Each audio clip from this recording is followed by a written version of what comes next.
Brian Andrews in the RCN News Center in Bogota. A cold and rainy day here in the capital. Also rain down in Caqueta, but the damper that was on the mission is now off. Check out this videotape as Piedad Cordoba and members of the Catholic Church enter the helicopter, a Super Cougar helicopter from the Brazilian government given to the International Red Cross for this mission, to lift off into the skies to head to a set of coordinates deep in the southern jungles of Colombia to rescue Pablo Emilio Moncayo. He has been held by the FARC for 12 years. Now check out this video. This is the family of Pablo Emilio Moncayo. They're on the tarmac at the Florencia airport. Check out the grin on the father's face. He is just beaming because he knows the liberation of his son is just a short time away.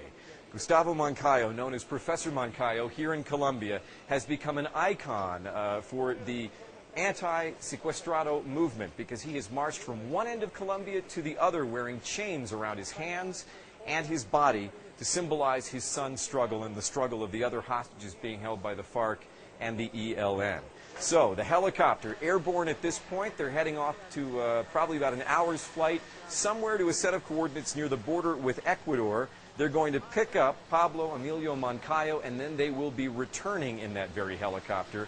And we are expecting a very powerful moment when Professor Moncayo is reunited with his son, a son he has not seen in person in 12 years, a son for whom he has worn chains around his body for more than a decade, a son who will take his father's chains off later today.